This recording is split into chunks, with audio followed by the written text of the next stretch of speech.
So as you all continue to enjoy your lunch, please, we're going to dive right in to our afternoon program. I have the great fortune of getting to speak with so many military families across the country, normally after my kids go to bed, which it turns out works for everybody. I get to hear their struggles, I get to hear their unique victories, which are so inspiring. And I try to be a champion and a platform, a voice for them and their continued success. And through these conversations and in responses to the Military Family Lifestyle Survey, there's central challenges that have been a focus over the last few years. Those challenges include housing opportunities and childcare. And our military leaders and civilian partners have been working diligently to create lasting solutions in support of our military families. Today, we have industry experts here with us to discuss the efforts to build strong communities on military installations. And as a military spouse, I understand the challenges that our military families face and their desire to create what everyone wants, right? A comfortable, safe home environment. Childcare and housing are areas of high importance to our military families, and important solutions are being implemented to ensure our families have the best opportunities and options. So to discuss further, please allow me to welcome our panel participants, Mr. John L., President of Hunt Military Communities for Hunt Companies, and we have Rear Admiral Charles Williams, COO for the Armed Services YMCA. This very important discussion will be moderated by Dr. Tina Atherall, CEO of Psych Armor Institute. So please join me in welcoming them to the stage.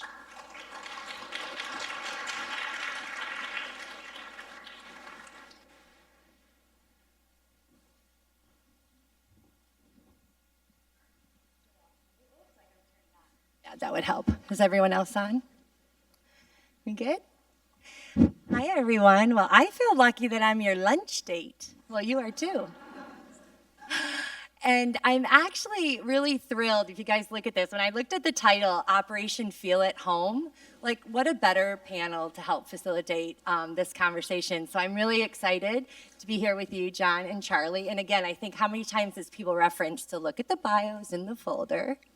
But I am really thrilled when Blue Star Families asked me to come back and talk about this topic.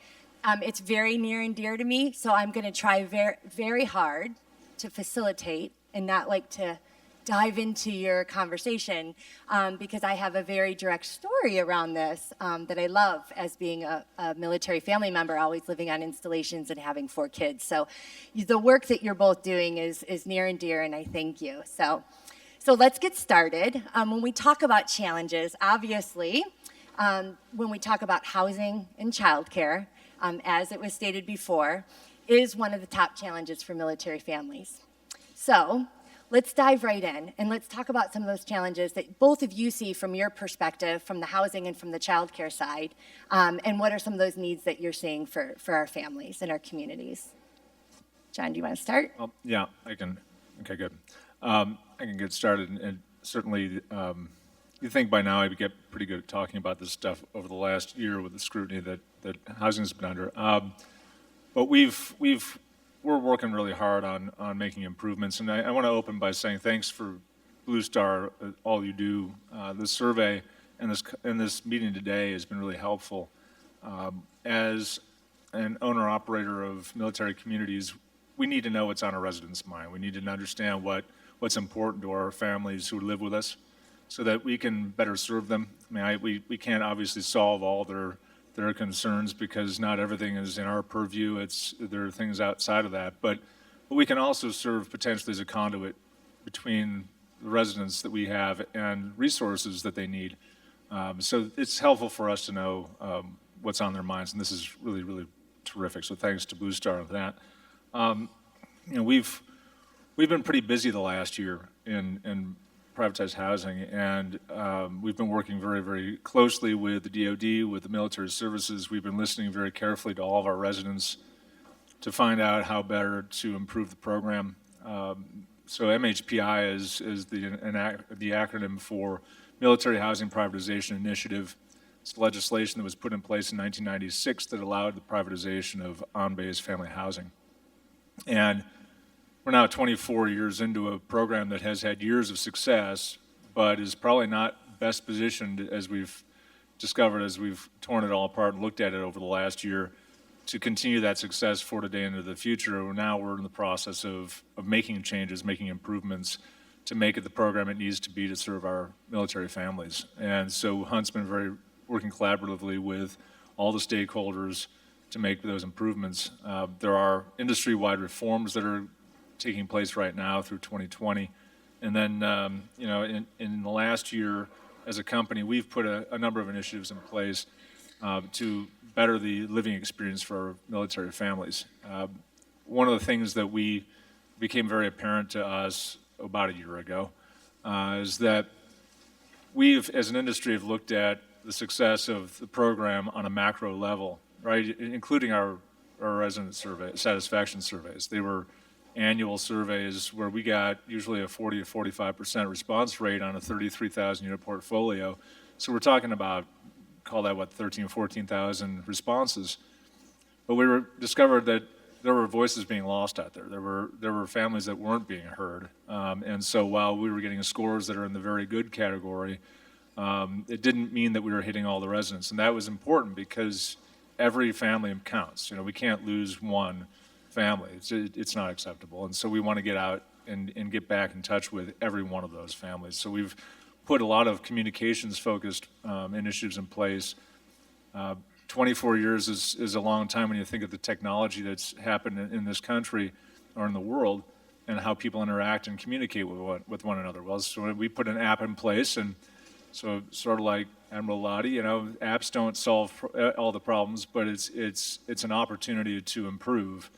And so the app is helpful to our residents because they can place work orders and track them in real time. It's an alternative way for them to communicate with our senior leadership on site and make us aware of their concerns and challenges. It's also an opportunity for us to notify them of emergencies, community events, and whatnot. And there are other opportunities. We're going to try to expand the use of that app. But then that app also ends up being the conduit for the micro surveys that get to the individual voice. We can put out now an enhanced survey that we use for work orders and move in and move out, which is sort of like the Amazon Uber app, a 5-star, really easy to use survey where they can give us their reaction immediately, and we'll get that back that day. And if we've established a threshold where if we're getting a response below a certain threshold, that will go straight to the senior leader on site, and we can contact that resident that day, find out where we fell short, what we can do to help them. So that's a big thing. We've put other communications matters in place. We've stood up an individual 24/7 hotline for access to senior leadership at the corporate level.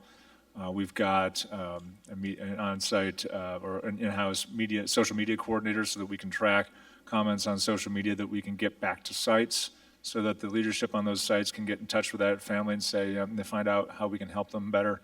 And then, of course, we're looking at ourselves in terms of our policies and procedures and making sure they're right, making sure our employees are doing what they're supposed to be doing. And we've now incorporated a secret shopper program to make sure that, to interact with our employees to make sure that they're doing their job right.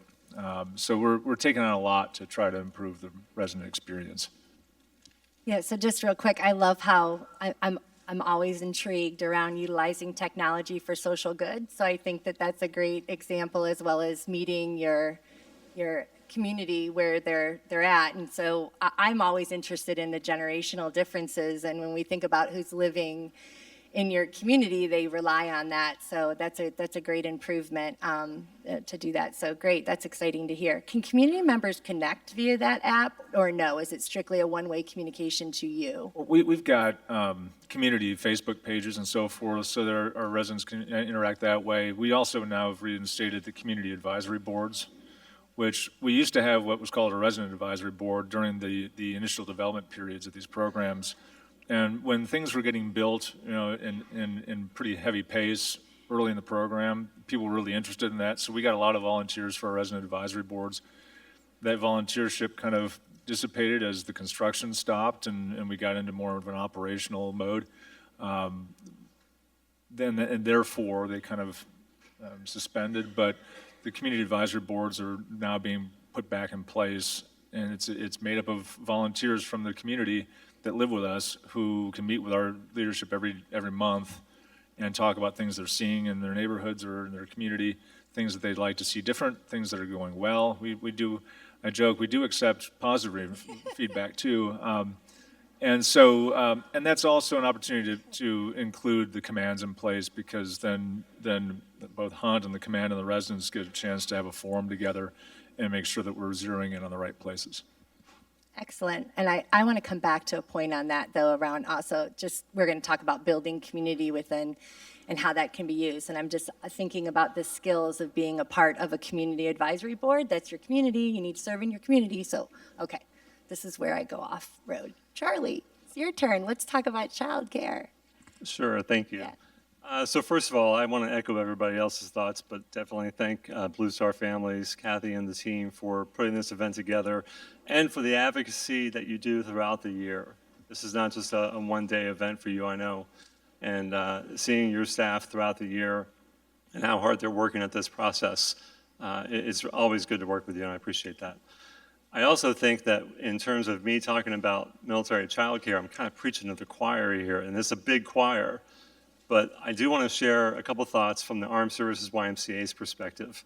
First of all, no secret to anyone, there's no one solution that works for everybody. When we talk about childcare, that can mean something different to 3 or 4 different families in 3 or 4 different ways. Some of those families are going to need full day care. Some of those families are going to need part-time. Some of those families are going to need drop-in care. Some of those families are looking for really nothing more than respite care. So as I tend to do, I kind of go back to my own experiences a little bit.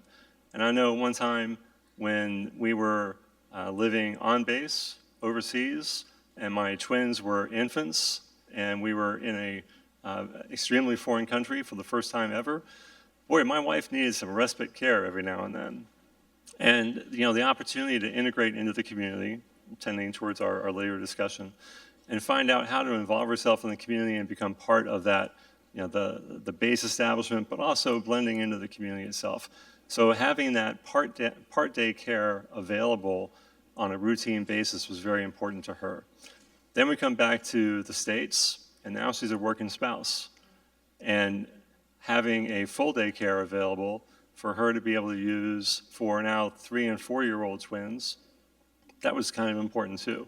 And that's reflective of every place that Armed Services YMCA is serving ourselves, 12 different installations throughout the country. And it's also reflective in all the places where we serve through some YMCA affiliates. Armed Services Y has 23 different affiliates within the YUSA family, and many of them provide some form of child care. So when I think about how we're going to conquer that, it really takes innovation. It takes, I think, looking at it from a different lens and recognizing that we might not be hitting all the marks. So where can we be innovative to figure out another way to do this?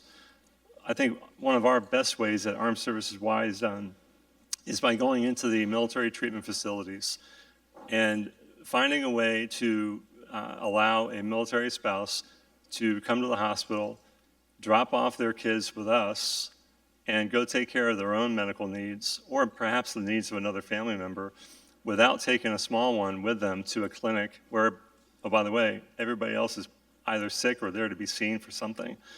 So what that really does, it cuts down on the cancellation rate. And the sites that we're in 15 different sites right now across the country, expanding to 20 sites this year. They are telling us that there's about a 30% drop in cancellations, which I'm not sure if 30% matters a whole lot to you. If I was a baseball player and I was hitting 300, it would matter a lot. To a hospital, that 30% translates into a lot of money. And really, not just in the financial world, but the number of spouses that it impacts. The spouse that gets to keep their appointment is one.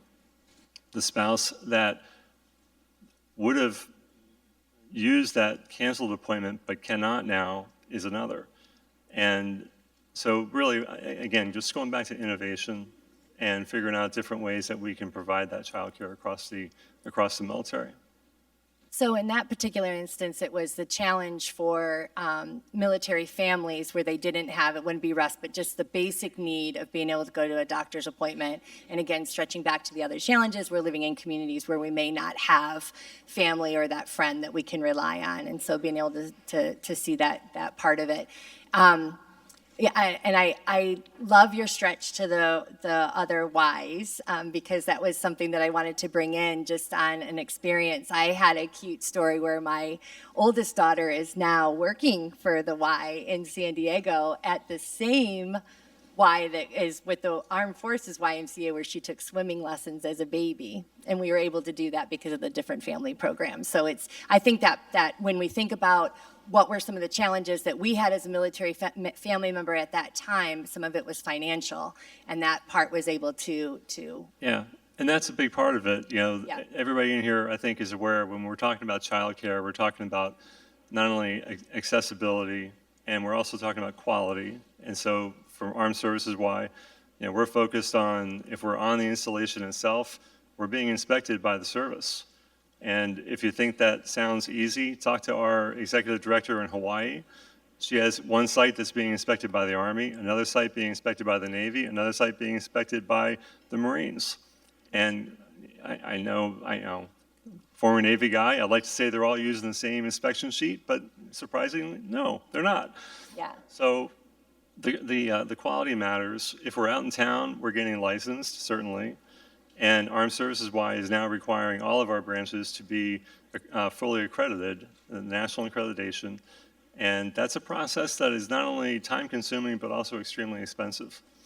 And finally, I want to talk about the expense of the family themselves, because that matters.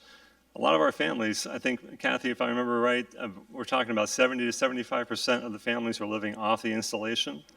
So where we are able to provide a child care service off the installation, we're driving that cost down wherever we can.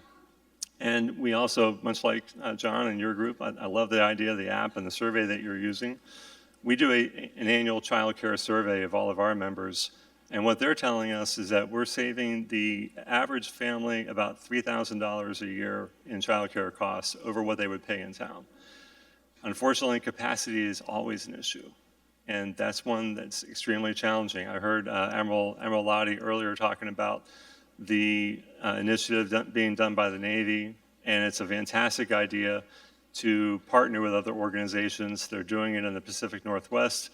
They're doing it here in DC, in San Diego, Hampton Roads, and also in Hawaii. So that's a very innovative approach, and hats off to them for thinking of it. Great. So I'm going to blend kind of the questions you guys are giving, because you've already touched upon what's happening on that installation around childcare, but I think just by the mere numbers, we can't always just stay on installation anymore, since so many of our families are living in the community. But focusing on that part, especially around housing, could you talk about some of the ways in which you're helping build community with the military families that are living on installation, and maybe some of the different initiatives that you have going on? Yeah, we've since the beginning of all this, it was always important to the services through privatization, not just build houses and rent them. It's always been a focus of the services that we provide a sense of community. And the nice thing coming in was you get the sense that there's sort of a built-in community, because they're all military service members and their families, and they're all going through the same challenges and same things as a result of being, military tied. But the other challenge, though, is that they're moving every 2 or 3 years. So they come in. I think about myself right now. I moved my family 2 years ago, and we moved into a different community than where we were. And now, 2 years in, I'm just starting to feel like we're a part of the community.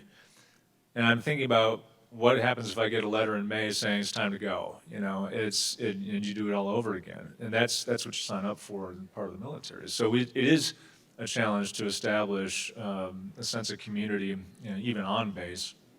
And it's something that we've always focused on as being more than just a home. It's a whole community. So we've got community centers, we got playgrounds, we got dog parks, we got all kinds of places for families to come together and meet and interact.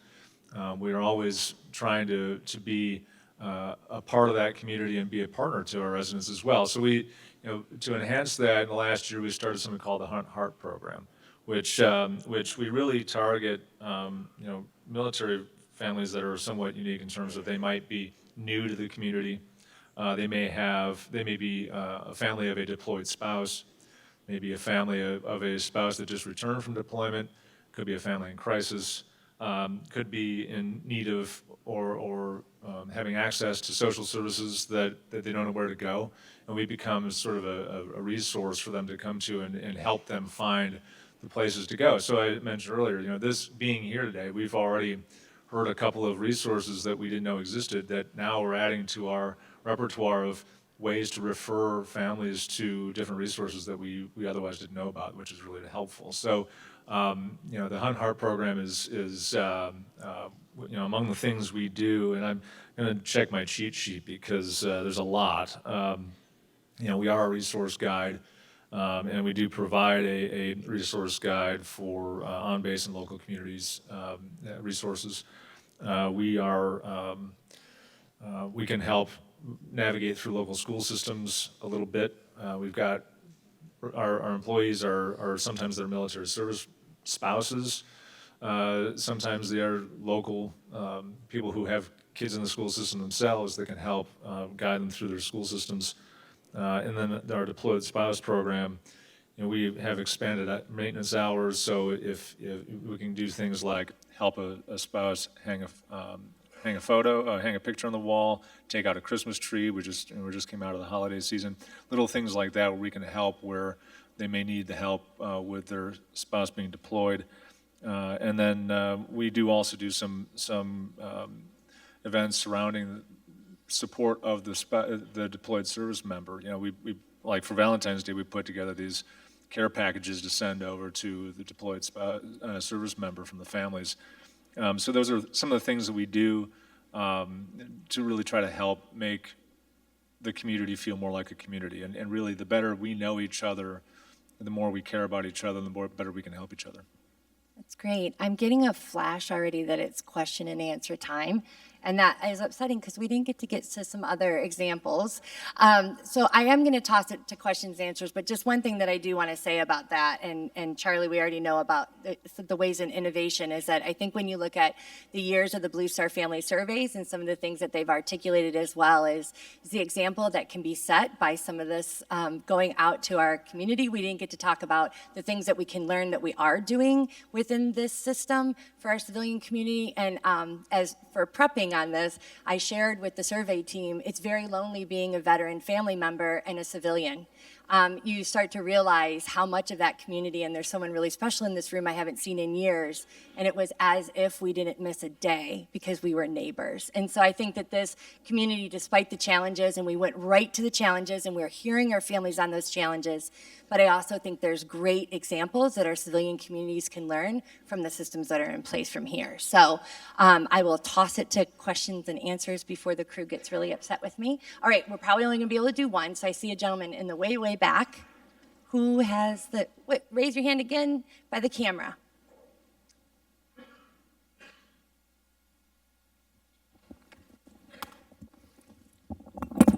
Hi, Scott Massioni with Federal News Network. This is for both of you, I guess, but mostly for you, sir, with Hunt Communities. The Defense Department recently, I think today, just signed out its Bill of Rights for tenants. I was just wondering how beholden the companies will have to be to that, what sort of work you'll have to do in order to stay within those boundaries and new parameters. Yeah, it's a timely question. We were at Hunt. We were very, very involved in the process of developing that Bill of Rights. It's a lease agreement has a lot of resident rights in it. It's just not easy to read. And so part of the goal of the Resident Bill of Rights was to make it easier for a resident to understand what their rights are under the lease, but not just that, rights that they have beyond that. And so, yeah, we're already undertaking a lot of that. And then some of those things are implementation that's in process with the DoD. There are also some elements of the Resident Bill of Rights that are between a command and the service member that we don't quite have a lot of ability to affect. But you know, we've been working on it for quite some time, and it's, I don't think there's anything that's earth-shattering about it. I think it's a good thing. Do I have one more? Great. Okay, excellent. I appreciate everything that everybody's doing for childcare, but you're still missing one big component, and that's off base. Specifically in Northern Virginia, and I know a lot of other bases around the country have this. If you live in Mount Vernon and you need to go to the Pentagon, you're not going to travel 15 minutes to get on Fort Belvoir, and then you're going to have another 45-minute commute on a good day to go to the Pentagon, and then get your kid back at the CDC. So we need more off-base accessibility, and you need to be able to subsidize it in some way and make it easier for those childcare providers and or who have gone through the qualifications, but then you change it and then you add fees to it. So we are still missing a very large component for those people who cannot have accessibility to childcare on the base. So I think you've addressed some of that, but I think where can you influence that from the level that she's speaking of on the system of childcare? First of all, it's a great question. Not so much a question, it was a very good statement, and you're absolutely right. So in our case in particular, I'll speak to Armed Services Y because that's what I know. We are not always on base, and in fact, in several of our locations, we do offer the childcare off the post because that's where we're located. In Lawton, Oklahoma, we serve Fort Sill, but we're located off the base and out in town. In Fort Bragg, North Carolina, our before and after school care is at a school out in town, and we're expanding into other areas. It all comes down to, for us, the amount of resources we have available and where we can get to, and we know that. But you're absolutely right about the accessibility factor. We recognize that if you're living in San Diego and you're up in Escondido and you work on 32nd Street, you're not going to take your kids to 32nd Street at 7 a.m. and drop them off and pick them up whenever to get back to Escondido. So the challenge is all about capacity, and it's all about the resources that are available. Where we can partner with other organizations, we absolutely do. We're working with the Navy right now, trying to take advantage of their opportunity to partner in places like San Diego and Hawaii. And again, the same challenges that other organizations have are what we have. But you're absolutely right about the challenge of the families out in town. Okay, our time is up. Charlie, John, thank you so much for talking about home in communities, and keep charging ahead in these different challenges, and appreciate you guys tackling it head on for us today. All right. Anyways.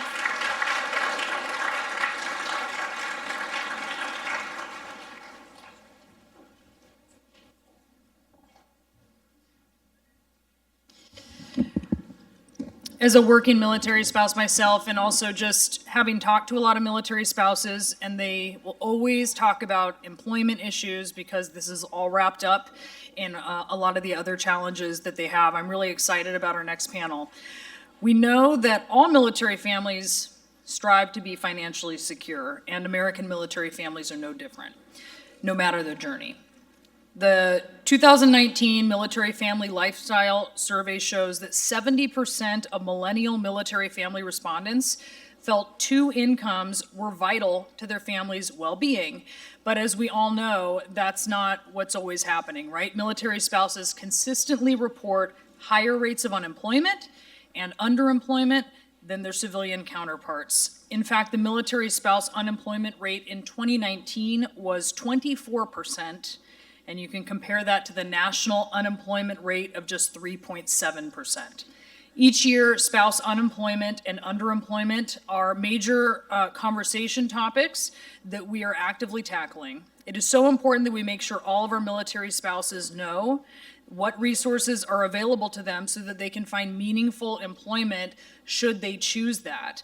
So here to discuss increasing and galvanizing economic opportunities for military spouses, please welcome to the stage Liz O'Brien, Senior Director of the Military Spouse Program for Hiring Our Heroes. We also have Iris Collis, a military spouse graduate of the Cyber Program. And this is a discussion that will be led by Beth Conlon, Senior Program Manager of Military Spouse Programs for Amazon. Thank you. Can I get a shout out for Brianna's shoes real fast? Those are amazing. Those are amazing. Thanks, everyone. Again, this is Liz and Iris. If you know my face and are sick of hearing my voice, then you definitely know Liz's face and are sick of hearing her voice. Because we've been talking about spouse employment and unemployment for, 5 years? Yeah, a little over 5 years. Okay. All right. So we in this room know it's a nuanced conversation, right? There's a lot that goes into it. I would like to hear from both of you, though, why? Why has it been so hard for us to move the needle? We've had organizations like Blue Star Families that elevate the issue. We've got companies around the country that raise their hand to hire, yet we can't get the needle to move. So why do you think that is? I think it's for several reasons, but I think what I'm most excited about is over the last 3 and 4 years, we have really watched the country, as veteran unemployment has plummeted, we've really watched the country turn an eye and turn their head towards military spouses and start to elevate that conversation. And I think in large part, we have had challenges across the country because we weren't united in those efforts for many years. We had so many companies, organizations, nonprofits doing great work. But over the last 3 and 4 years, we have started to watch companies, organizations, friends, colleagues come together and unite efforts to start to elevate the conversation for military spouse employment. And a lot of that happens in these convenings every year and filters down to our communities. But we have to make real change in communities outside installations, right? The conversation has to start outside the gates of installations and bring those employers together, bring those state and local legislation people together to make the change at the local level, at the state level, and start to make folks aware that this is a conversation that has true impact and true implications on our military at large. And if we don't continue to elevate this and create real change and advance the needle, then there's national security implications. I'm a military spouse for over almost 14 years, and that conversation every 3 years is, are you getting out? Right, I fell for that line, oh, I'll be out in 3 years, don't worry, right? And here we are still having that conversation. And it's real and it's tangible because we need opportunity for dual income families, just like the rest of Americans. But it is something that has to happen at the local level so that we can see real change. So in Fort Polk, Louisiana, and Fort Irwin, California, clearly an Army spouse, right? That we have solutions for those spouses that are there, and we're not quite there yet. Do you have a perspective on that, Iris? Like, why do you think the needle hasn't moved? Well, I also believe that it's only now that they're offering spouses the skills that we need to actually apply for the jobs, because as you know, as a spouse, sometimes if you've taken time away from your career, you don't feel like you are qualified to apply for some of the positions that are out there. Yeah, and just to kind of couple up on that point, the problem is super nuanced, and at first, it's not apparent that there is a problem, right? If you don't know what a military spouse is, then one, you think you do, and you're wrong. And then two, once you come to understand that we don't get free housing, we don't get free healthcare, we don't get free childcare, service members on average make $46,000 a year, you then start, it kind of all starts to make sense, but it's not abundantly clear like it was with veteran unemployment. Another complication to this is the levels of military spouse. A lot of our spouses out there are caregivers. And just like Iris mentioned, sometimes as a spouse due to an overseas deployment, you have to step back from the workforce for a couple of years and it can be hard to get back in there. As a caregiver, that gap in unemployment, it's not just 3 to 5 years, it's 7 to 10 years. And sometimes you started as an accountant, and then through your time as caregiving to a service member, you realize you're really good at social work, but you have a CPA. So how are you supposed to reinvent yourself? And it's partnerships like Blue Star Families has with the Dole Foundation that will allow us to elevate that population as well. Blue Star Families runs their employment program. It's called Spouse Force, connects military spouses to resources, collects a lot of great data to help tell the story.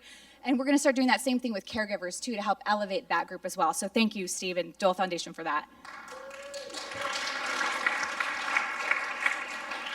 So we brought Iris up on stage because she's got a really interesting story to share. Earlier, I was just chatting with her, and she said, at one point in my life, I felt like I could do anything. And after I heard her story, I was like, are you kidding me? You literally can do anything. So Iris came into Blue Star Families. She just went through our cybersecurity training pilot. Where are all my military spouses in the room? Ah, you're my people. You're also super smart. This group of military spouses, over 150 of them came to us with interest in this training program. The majority of them, zero background in technical, let alone cyber. Where are my employers at? Oh, I am talking to you people. You are missing out on this audience. So Iris is one of our military spouses who went through our cybersecurity program. And I just want to hear from you, Iris. What was your career like before being a military spouse? What was it like kind of as a new military spouse? And how did this program sort of change your perspective on your employment potential? Okay, so before I get started, I want to say that I'm very proud to be a military spouse. It's opened up so many experiences to me. It's taught me resilience. It's shown me more capabilities than I thought I had the capacity from. So I'm very, very proud to be a military spouse, and I would do it again in a heartbeat. What I didn't realize was when my husband proposed to me, of course I jumped up and yes, yes, yes, and he was the one who actually said, wait a minute, are you sure about this? Is this something that you want to do? And I didn't understand because when I met my husband, I was working in Japan as a teacher. I traveled alone as a single black woman. I worked in Australia, Vietnam, Cambodia, all sorts of places, and I was like, military spouse, pff, I've got this, you know? I didn't realize that what he was asking me was to seriously think about what it would affect my life.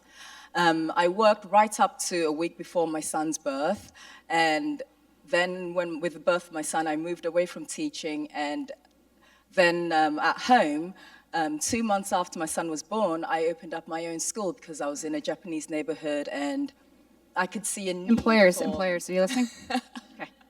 I could see a need for an English-speaking school in that community. The school was popular. I had 62 students from adult to preschool age.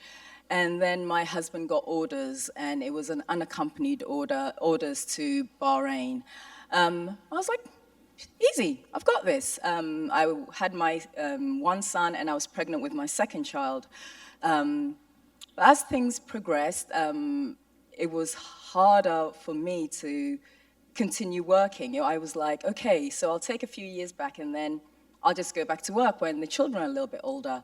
I thought it was a choice. I think women taking time away from their careers to raise their family and then go back is a problem, it's a national problem. But for a military spouse, it's so much harder. The choice is taken away. It's something that you are forced into.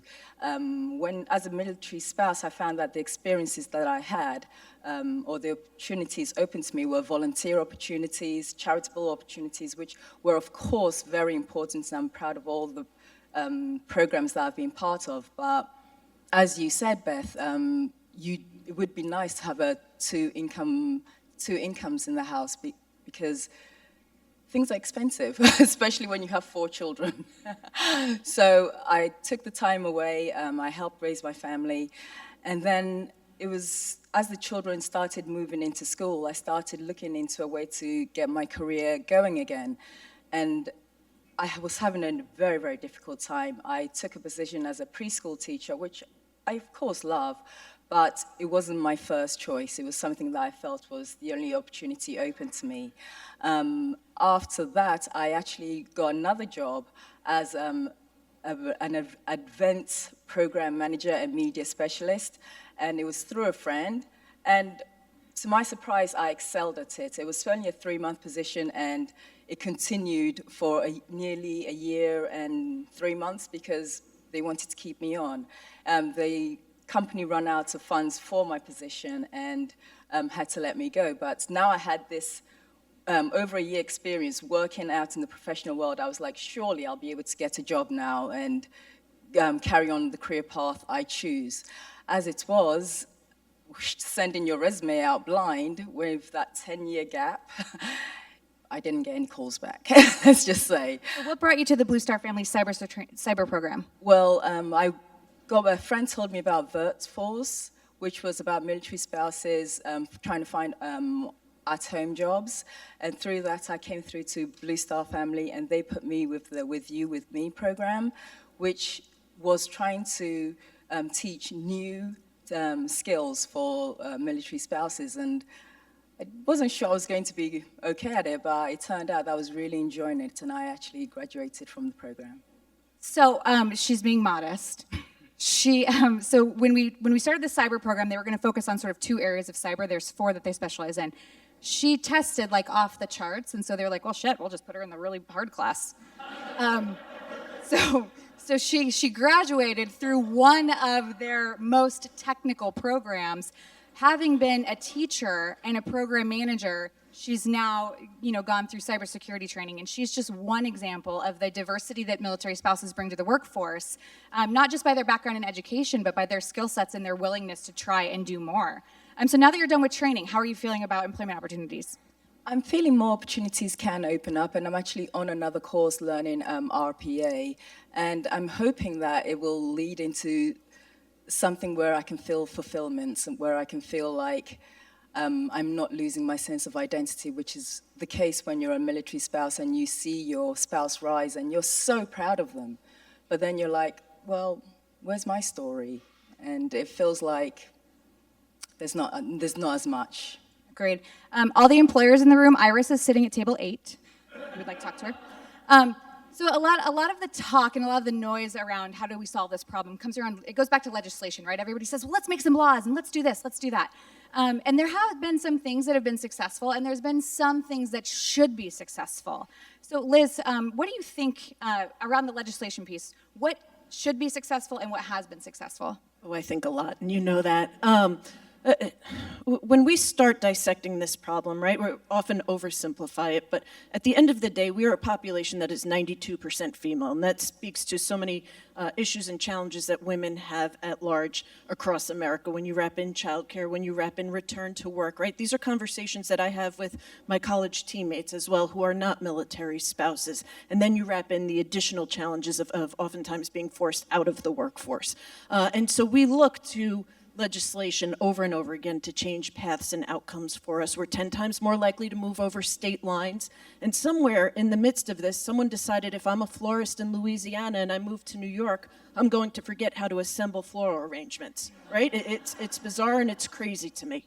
But that is because, we go state to state and fight for legislation and reciprocity and licensure and credentialing. And I love what Arizona has done with reciprocity. If you hold an occupational license in any other state for a year and you move to Arizona, they will honor it. So it's an occupational license.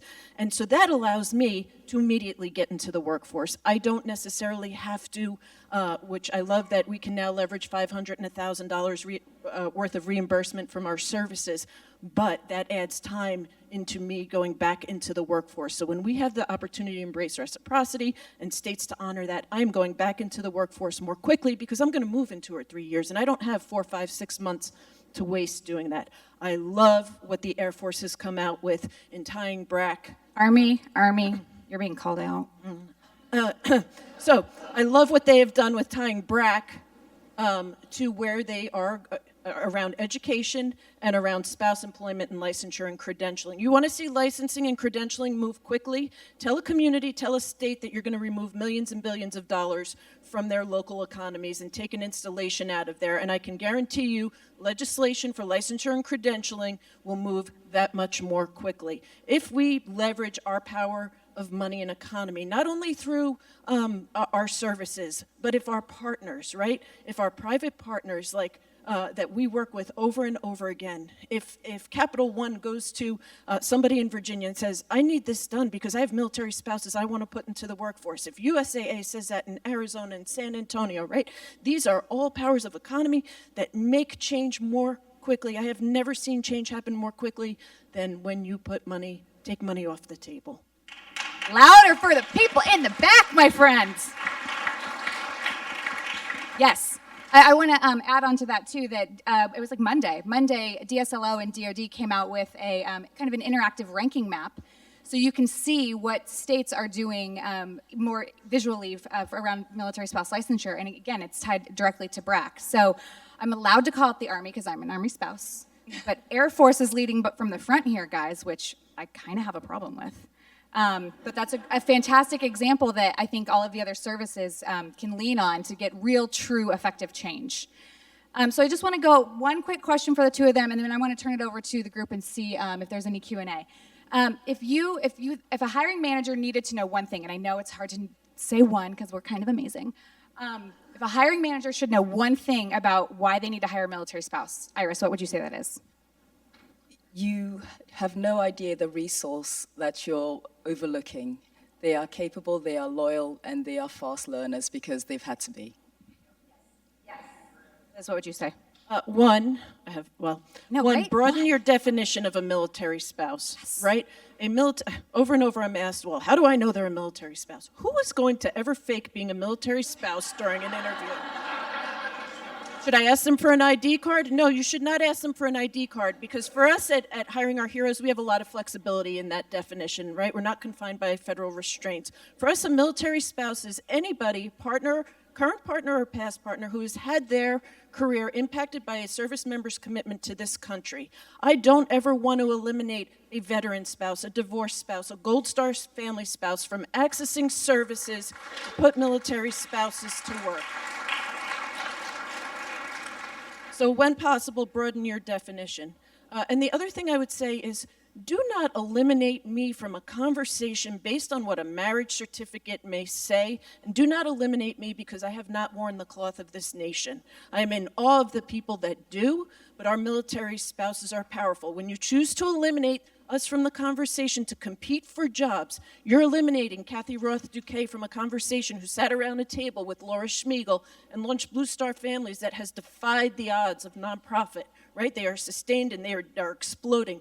You eliminate a Dr. Atherall from the conversation who's leading a major nonprofit at PsychArmor after going back to get her doctorate. You eliminate military spouse sitting at Fort Irwin, California right now who's frustrated by the lack of employment opportunities and is going to launch a small business that Walmart's going to acquire in a few years. When you eliminate us from the equation, you are missing out on creating economic opportunity not only for our military spouses, but for being agents of social change and creating opportunities over and over again for American women at large. I got nothing on that. Yes!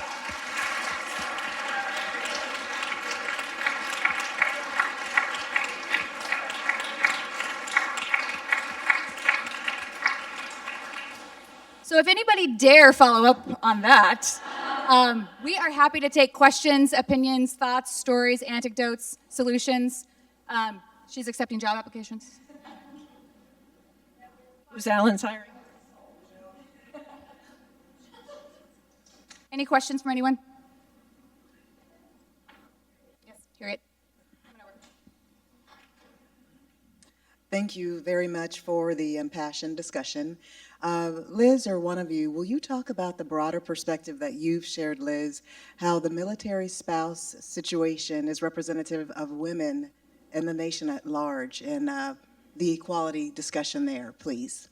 Absolutely, and I don't want to be dismissive of the fact as military spouses we have additional challenges in the workforce, but there are so many societal ties to what women experience at large when we remove ourselves from the workforce to raise children, when we have to find ways to access childcare. We are now a transient society. It's not the society that my mom and dad grew up in Queens, and they didn't move off the block. They just moved down the block to raise their family, and they had access to a network of family, friends, et cetera, to help with childcare. That lifestyle doesn't exist for America anymore. And so when we start to create solutions, right, I know our childcare is the gold standard, right? We have to have access to it, but the pieces that are in place for it are the gold standard that we want to see in America, right? Sliding scale based on income, high standards for providers.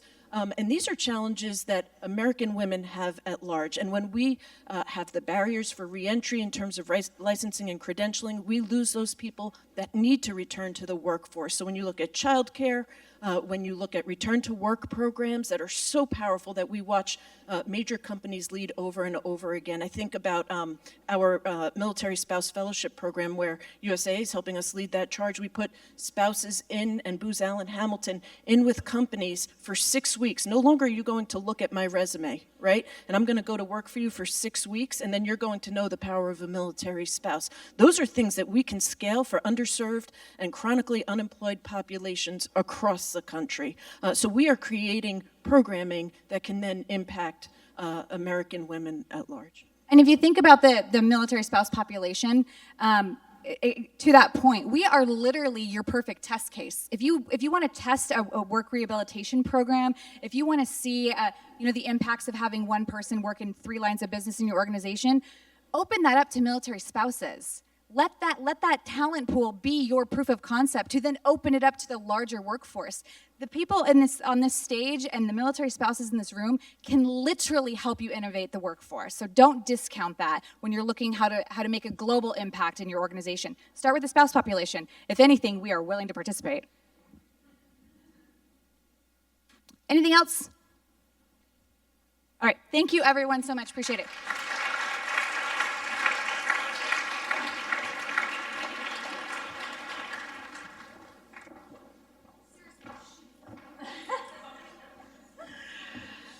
That was awesome. Thank you so much, you guys. I'm so encouraged from the progress that we're making regarding spouse employment and underemployment, but we'd like to look at another issue now that's facing our modern military. So to introduce our next panel, I'd like to welcome Mrs. Amy Vanderheyden. Mrs. Vanderheyden is the spouse of Master Chief Jason Vanderheyden, the 13th Master Chief Petty Officer of the Coast Guard. All good? All right. All right, just making sure. We're all right.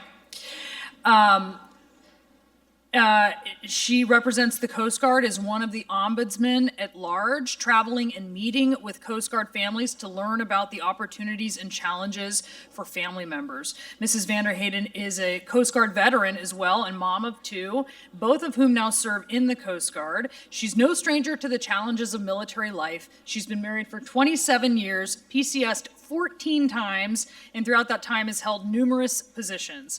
Mrs. Vanderheyden is currently finishing her degree in criminal justice with a concentration in Homeland Security from Purdue University. Please join me in welcoming her.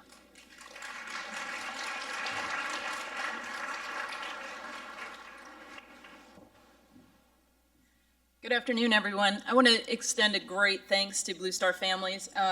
This is the conversation, the advocacy, and the support is huge from all those who are in the room. So thank you. I've met some great people from the industries around, and this is fantastic. So thank you.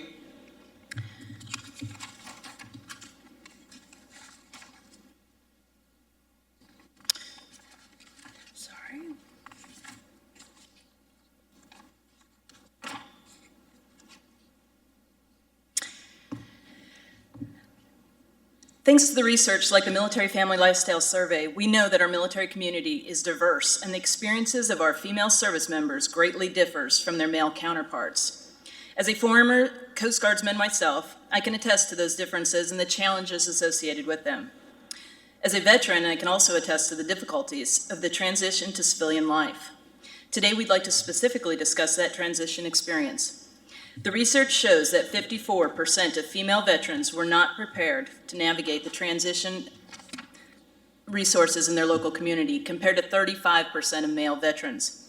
While the percentage of women in the military continues to rise, it is so important that we address these discrepancies to give our soldiers the best possible chances following their military careers. Here to further discuss these challenges, please welcome panel participants, Brigadier General Lorna Maylock, U.S. Marine Corps, and Lieutenant Colonel Olivia Nunn, Director of Communications for U.S. Army Soldier for Life. This panel will be moderated by Brigadier General Retired Carol Eggert, Senior Vice President of Military and Veterans Affairs for Comcast NBC Universal.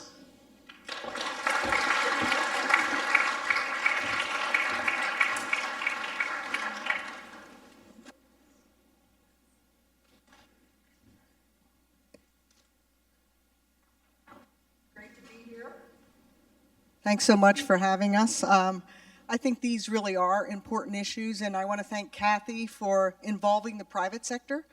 I think unless we educate the private sector, we're not going to solve these challenges. We talk about spouse employment. I've seen on my side of things, after 30 years in the military, if the private sector, if our hiring managers, if our talent acquisition folks don't understand what a military spouse is, or why there's gaps in those resumes, they're not going to hire them. So thank you for involving the private sector so we can help to educate the private sector and also to educate about some of the issues of women veterans. So really thrilled to be here and to talk about some of those challenges and also to talk about the challenges of women in transition. I joined in 1972 when we were segregated by gender. And we never got women together because it made all the men nervous. Seriously, if there was more than a group of 4, it was a problem. And I hid that I was pregnant because I knew I would not get a command assignment. And luckily, we didn't have maternity uniforms then, and they were so big that our BDUs were so big, they weren't called that then, that nobody knew you were pregnant. But had I said I was pregnant, you can bet I wouldn't have gotten a command, and my career would have been much different than it was. So there definitely are issues for women, but I'm thrilled that so many of them have changed since I started in 1972, and very excited to be part of some of those changes. So I'd like to start with what I often got asked is, why do we need to talk about women's issues? It's all about service members. It's all about the soldiers. They're not different. So I'm throwing out a new question just to ask you, why should we address the issues that women face as veterans, as serving members? Why are they different than other service members? And why should we address those? Ma'am, I'll start with you. Okay, can you hear me? I'll just use my man voice. All right, so first, let me just say this. I just want to say thanks, Kathy, and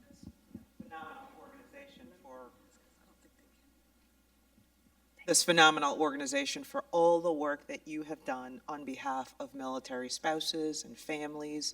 What you're doing is making an operational difference, right? And so I also want to thank all the veterans that are in the audience, everybody who has served, or if you're part of a community that, provides resources, or you're just there for the military. I just want to say thank you. And for all the folks that put this together, phenomenal. Thank you again. To your question, and again, thank you for your service, right? And so you can, well, let me just say this. I think we need to frame the question differently, right? It's not about talking about women's issue. This is an operational issue, right? And so for commanders and for all the services, the way we're thinking about this now, it's how do we leverage in the era of great power competition, where the threat is a peer threat, and the diverse experiences that these women and others bring to the military. How do we think about harnessing that operational capability? And so, at least in my service, my commandant is not thinking about it in terms of women's issue. It's like, it's about winning, right? It's about how do we get the most out of this talented workforce that we're leaving on, that we could ostensibly leave on the table if we don't figure out what it is that we need to do to retain this force. And so I would offer that again, if we make it about, at the end of the day, what the military is supposed to do is fight and win our nation's battle. And so if you think about the value proposition of women in the service as the operational imperative to get after warfighting against the asymmetrical threat, it's about now smart power. It's about fighting in the cognitive and logical domain, and that's what women bring. And then you have that kind of conversation, then it's a conversation worth having. I think you're right. You're exactly right. Yes, let's hear it. And I think that makes it much more comfortable for people to talk about. When we discuss it as an operational issue, it's much more palatable. So thank you for clarifying that. Did you have some thoughts on that, Colonel? I do, ma'am. So I think I'm going to change it up a little bit. And I think, so every single topic that has been brought up and all the challenges is a common thread, regardless of the demographic you fit in, specifically with those that serve, women like myself. It's all about belonging. And so when you push each of us into different demographics, as those that serve, we have multiple hats. It's the soldier hat, it's the mom hat, it's the friend hat. And so I think we do need to talk about not necessarily issues, but the conversation of women in uniform, because we have very, very unique challenges. All the same challenges that our peers face when they're spouses, when they are corporate America workers, when they are nonprofit leaders. We face all of those issues in uniform. And I think because we push so far in making changes, I think the other reason why we don't want to talk about it is we're afraid that if we talk about it, that it's presented as a problem, and therefore all the changes and all of the ways that we have advanced turns back on us and we go backwards.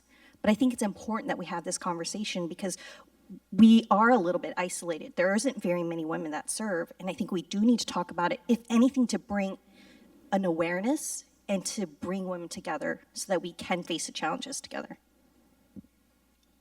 That's so true, and just the simple issue of pregnancy. Women are the ones that have the children, and so that's definitely an operational issue. When I had my son in 1990, it was Desert Storm #1, and we were expected to deploy 6 months after birth. 6 weeks, 6 weeks. So here I am, nursing an infant, and I'm trying to decide, do I stop nursing in case we get called up? Do I continue? Things have gotten so much better. And so those issues of pregnancy and family really are important and really do impact operational issues. And I think the issues for women in transition, which we'll discuss, women will not join the service if they don't think they'll have a career after service. Not everyone stays for a career. And so we in the private sector have to make sure that transition goes smoothly and that our private sector partners understand the challenges our military families face so that we can be part of the solution. So Kathy, thanks for bringing us in so we can be part of the solution. We have to educate the private sector. But let's talk a little bit more about some of the challenges women in the service face, or challenges or issues, or just the evolution. But we've seen the increased role of female service members, and I'm thrilled it happened during my time.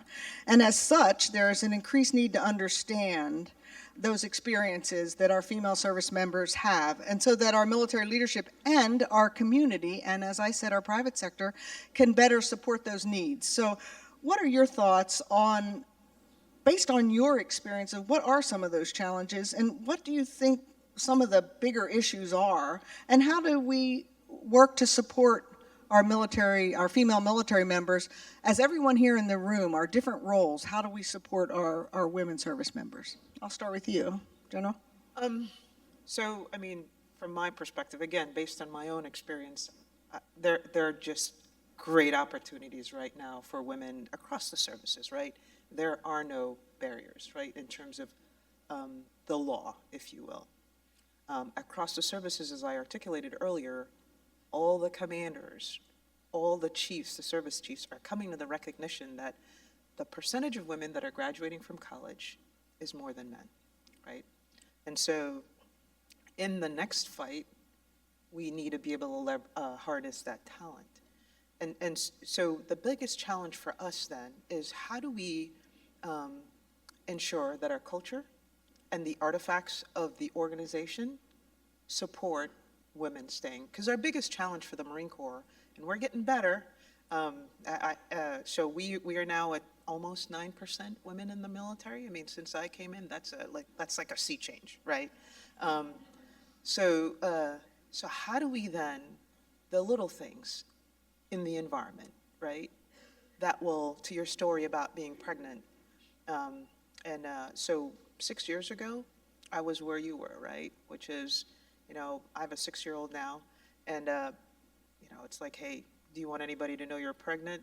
Or, because you would think folks would think, oh, well, she lost her brain, right? Now that her stomach is sticking out, her brain went somewhere else, right? And so, but that's not the case anymore, I think, in a lot of cases, at the highest levels anyways. Where we're challenged is in the microclimates, right? The small unit level, where it is all about educating the commander on this imperative that we all feel at the highest levels of the organization, where the commandant has said, look, we're gonna, give women 12 months off after you have a child, where 6 years ago, it was 6 weeks, and we've been evolving over time. It's 3 months now, it's gonna get to, so we're getting better. And so there are opportunities there. But at the end of the day, it's at the small unit level where it matters is where we have to meet these women where they are, at the point of need. And that's where we've got to get better.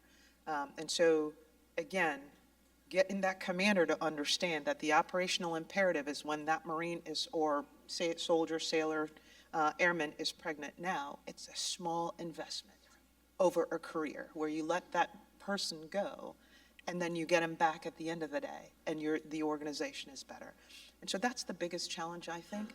The second piece is, having that, what I call the invisible hand, right? The people in the organization that we call it mentorship. I think it's a little bit more than that. It's about people that don't know you, that are, you see talent, you recognize talent, and you make sure the institution recognizes that talent and moves it along, right? And also having women recognize that you're not going to find a lot of women, at least for now, in the organization. So find those male leaders, and there are plenty of them, who are advocates, who lead like you would want to, right? And make them your mentor. But so those are the big things. Having, but we still have this barrier of, I can't mentor a woman because, so we still have those things that we've got to work through. But I think, there's a lot to be hopeful about. But we still have to, one, lactating stations, right? That's like my pet peeve, right? When I was a group commander, I made all my squadron commanders, set up lactating stations in their squadrons because, I had a 6-month-old. I was like 6 years ago now. And I was very, very surprised, right, that a lot of these lieutenant colonels, squadron commanders, also had young wives and spouses, and they were all liquored up about coming in and building lactating stations. My sergeant major, one of my squadron sergeant majors, she had a newborn too, and so it was a leadership issue. But here's a really good one, right? So we're all, the base commander is an aviator, Greg, and so we're talking about. So we're talking about, what we're doing in the group, across the squadrons. I've got like thousands of Marines across Japan. And I'm talking to the base commander, and I'm like, he was telling me that he's got a young lady that's pregnant. And he's the most emotionally intelligent commander that there is. I mean, the guy's awesome. No, literally. But very funny, right? And so I'm like, hey, we've got this thing going. How come we don't have like lactating stations on the base? And he's like, well, there's a porta potty out back. And but he was just joking. He was just joking. So funny story though, but I, and then one of my, I almost clicked off safe, and he's like, no, I'm just joking, right? And so seriously, he had one because, again, very, very emotional, intelligent commander. It's like, hey, yeah, we got to do this. We need this. So you've got Marine commanders. The object of the story is, the object lesson is, there's a lot of male Marines out there, a lot of leaders out there that understand the imperative, that want to get after this, and we've got help, right? And if we didn't, we wouldn't be where we are. So I'm sorry, I'm stealing the thunder here. I think you're so right, and I want to thank all the senior military spouses who are here and hearing these things, because you live it, and you know what some of the challenges are of women who serve. Just to give you a comparison, when I had a young child and I was lactating, I had to pump on the floor of the latrine, and then you had to throw it away, and you know how precious that is, because nobody wanted to see it in the refrigerator. You couldn't put milk, breast milk, you can't say that B word, in the refrigerator. So we've come so far to have lactating stations, and I actually think, had we talked about it then, it wouldn't have been that way, but I kept it all secret. And it's so great that it's now out. And you are correct, there are great men who are advocating for women and who go beyond mentorship, but stand up for the capabilities of women. So it's just wonderful to be able to see how far we've come. What are some of your thoughts on this? I would say, ma'am, I agree with everything what you said, but I would also say the one key piece is women looking at other women and turning around and saying, I'm going to mentor you. Because I'm going to help change by making a change with me. instead of not talking about it, instead of, keeping the status quo because that's the way I was brought up, I'm going to make a change. And I'm going to help you navigate your career successfully with all the challenges that come with being a woman. And I think if we do that, if we've seen the memes, if we fix each other's crowns, we go so much further. And you're right, and I think there are men who are willing to do that also. So thank you for all the men out there who have served as advocates and mentors for our women in service. I think it's a real help. Let's just talk a little bit about the idea that women now, let's hear it for the Air Force, they make up 20% of the Air Force, 19% of the Navy, 15% of the Army, and as you said, 9% of the Marine Corps. So they are also the largest growing population of veterans. So we have to acknowledge that women are moving into the services and then also transitioning out of the services. So when you think about that as being such a rapidly growing population, and the survey results show that there are some challenges in transition, that women feel more isolated, that women don't take advantage of their VA benefits. However, they do use their GI Bill at a greater frequency than our male colleagues. But what do you think some of these issues are that cause women to feel more isolated, to not take advantage of the transition benefits that are available? And how do we fix it? I'll start with you. Colonel Nunn. So I would say, as Soldier for Life, who is involved in how we transition, you probably have some good insight into how we fix this. so I will say up front, I am not an expert in transition yet. I've got 18 months left, and then to ask me firsthand. But I will tell you that what we do at Soldier for Life is all about building connections with organizations outside the Army to make the veteran space a better place. Everything from employment opportunities to health and wellness opportunities, and yes, and part of that piece is that transition. So what we get back, what we hear, what I hear, what my colleagues hear, is that here are the challenges. So for many of us, especially the 17% that actually make it to retirement, that 20 plus years, this has been your identity for so long. And for women, this uniform is closely tied to your worth. You take this away, now it's that struggle of, what is my worth? Who am I beyond this? And then you've got the challenges of, do I want to go back into the workforce and continue to push hard? Because for many women, we choose to leave the military because it is tough wearing the two hats of being a mom and being a soldier.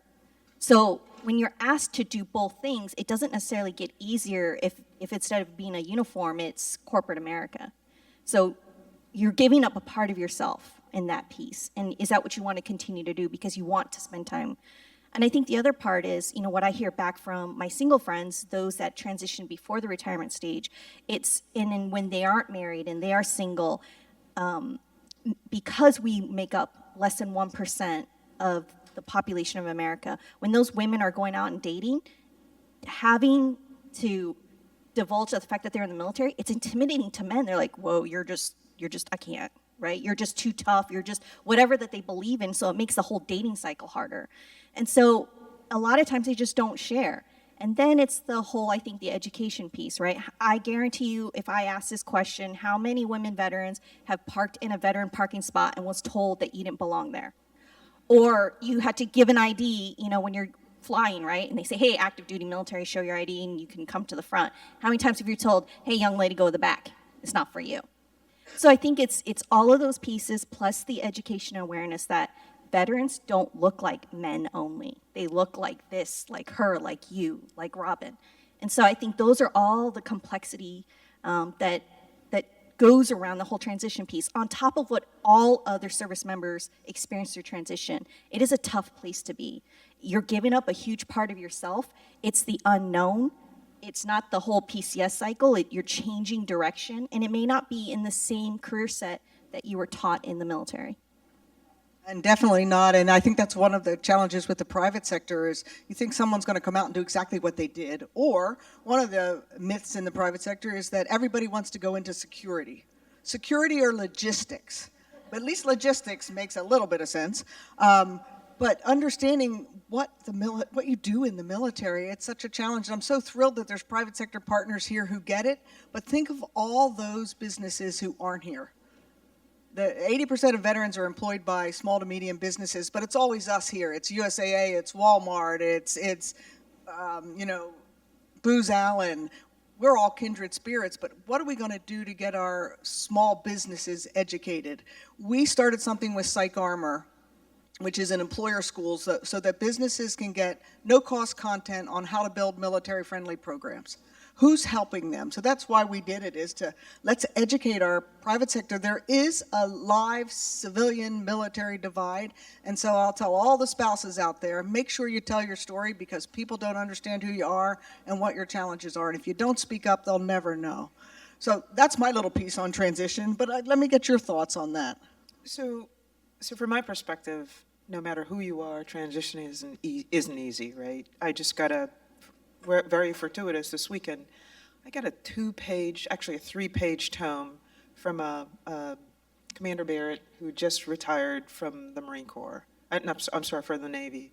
Really, really tough transition, right? And it took, she laid out over a year all the things that she had to do to get out. And so when you think about it, this is a GO. You would think, right? And you would think it would be easier, but it's harder. And for the Marine Corps, over a third of our population turns over every year, right? That's the kind of force we have. And so part of the thing, too, about the Marine Corps is when you come in the Marine Corps, when you come in the military, what we do is we transform you. We change your identity and who you are. And so what... I remember. Yes. Basic training, right, 1972. Right. So we transform you. And so you've got this new identity. And on your way, on the back end, we don't deprogram you as well as we could, right? And so on your own, we've got programs in place, and the services really try. But on the back end, the issue is, how do you reinvent yourself? What are the aspects of who you are that you can move forward into the civilian world that will make you accelerate, and what are those things that you really need to shed, right? So you have to kind of discover that women are really good at this too, but you've got to bring out your inner chameleon when you're doing this transition, and the tough thing is you're doing it on your own sometimes, right? Because, our male, on the Marine Corps side, and even the other services, you got this haircut and you're a guy and everybody knows, hey, he's a dude, he was in the military, and that almost automatically gives you kind of wasta, right? You got bona fides because you got out and you're a hard power kind of guy. You get out and you're a female and you're like, okay, I can do hard power too, but hard power doesn't work as well. Nobody wants hard power from you, right? We want soft power from you, right? So that's the challenge. Part of the challenge, as I also see it, is we've got this tight-knit family thing going on when you're in the military, right? And so you always have a way to kind of land softly. You don't really have that when you move out in the civilian world. And so it's very, very, sometimes, without an organization like yours and all the other organizations that are out there, sometimes you don't know the fabric that's out there to help you kind of, that you can now become a part of a new mosaic.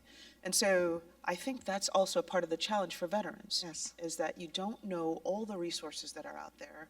We're not as enabled as we could be in making that transition piece work.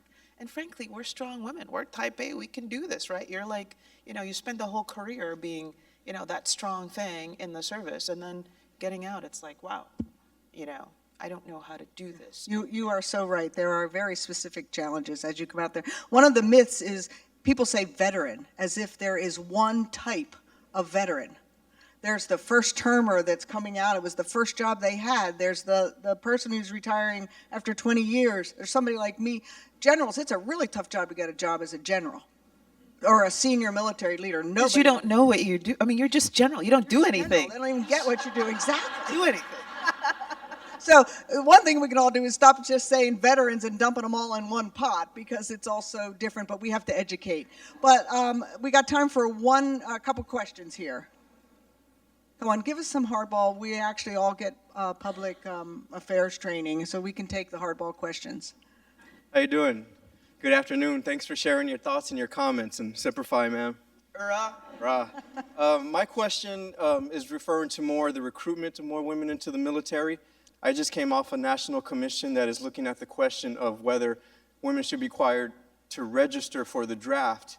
And the report is going to come out next month. So my question is, if the commission does recommend an all-inclusive draft that includes women as well as males, how do you think that would affect military recruitment? Your thoughts on it, and what would the military services have to do in any ways to kind of accommodate just that new existence of the requirement?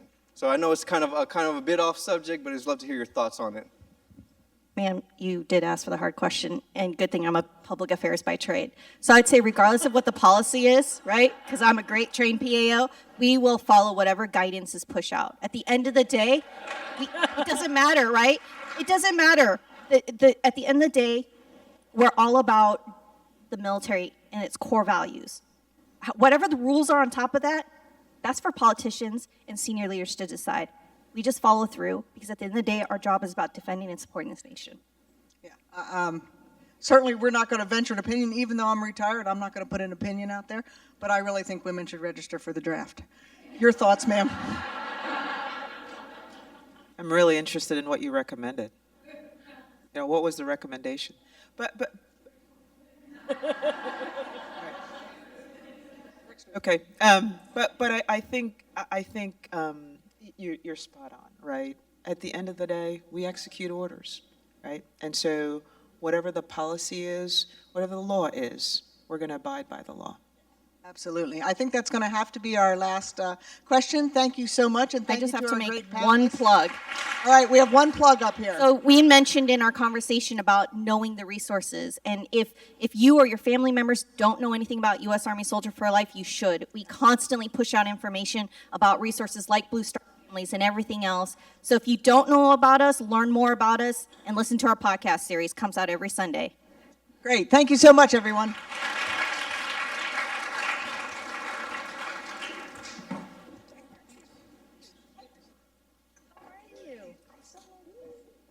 I think the more narrow question about I think the one cutting out too. I heard that one. So we've discussed many important topics today, all centered around this overarching theme of family stability. Civilian and military families alike desire stability both financially and mentally, and achieving that stability is uniquely challenging for military families given all of the circumstances that we've talked about so far.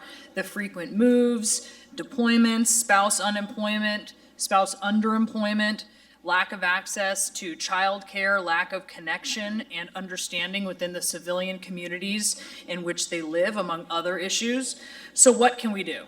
Well, we must commit to investing in our military families, to create job opportunities for spouses, to support them through deployments, through separations, to see their value within their civilian communities. Here to discuss this further, please welcome panel participants Stephanie Powers, who's Senior Advisor of Public Policy and Partnerships for the Council on Foundations, Megan Campion, Director of Social Impact for Lockheed Martin, and Mara Motherway, Vice President, Head of Government Relations for Booz Allen Hamilton. This is a panel that will be moderated by Harriet Dominique, Senior Vice President of Corporate Responsibility and Community Affairs for USAA.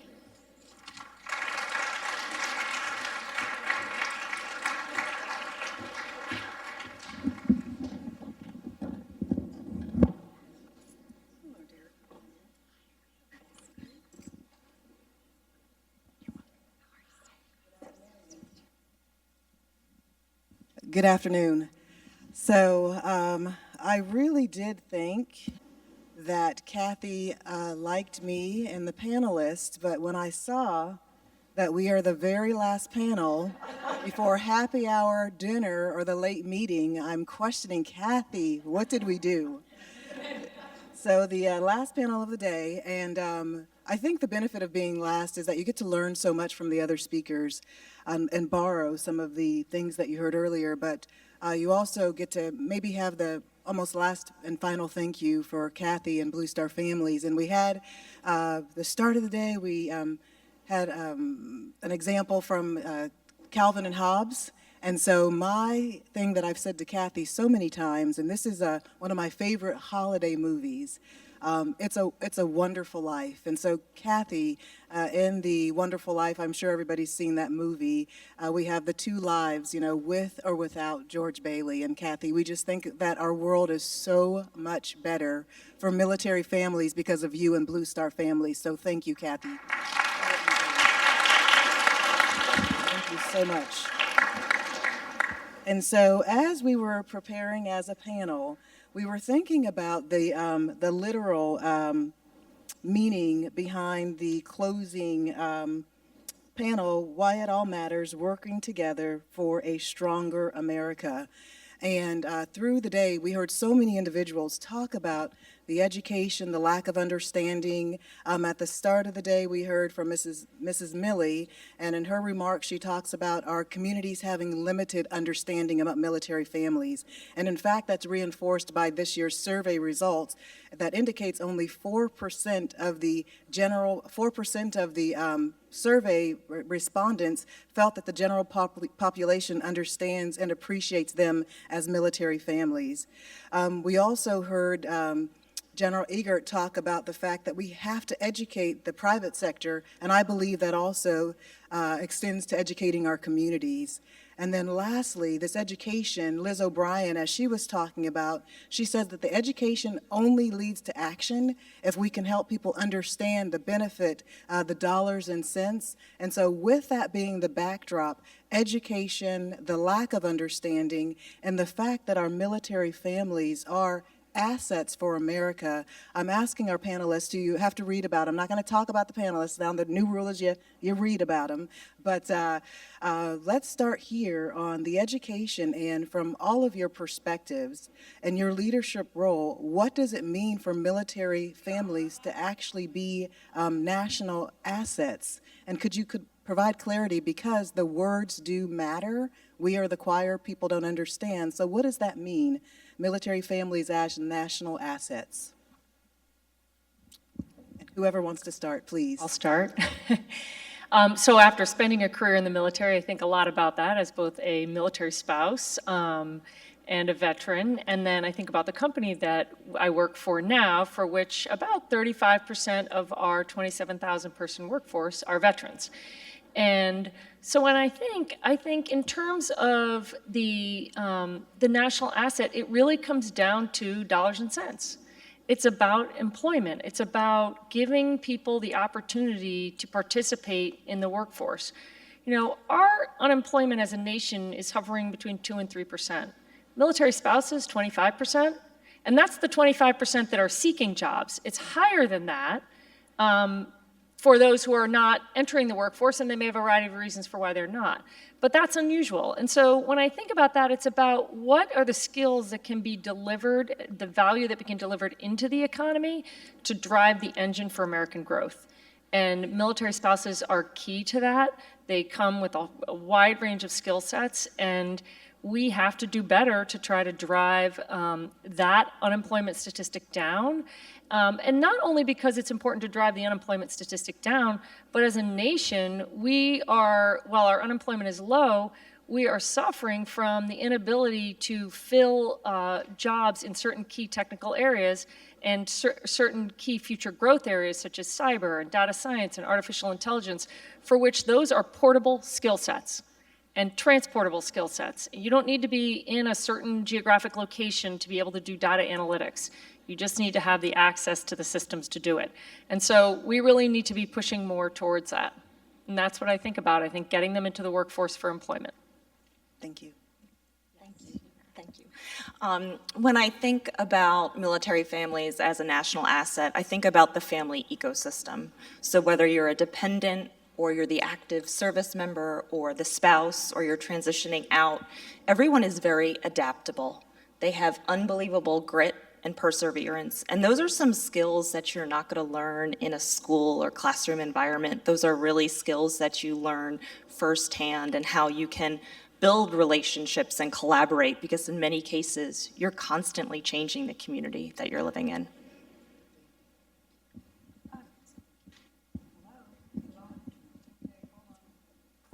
There we go. How's that? Good. So I'm coming at this, I think I need to qualify sort of who I am. So I'm coming at this as part of the 99%. So, you know, the last person in my family to serve was my father, who's been deceased for 12, 15 years now, post-World War II, basically. So, you know, I think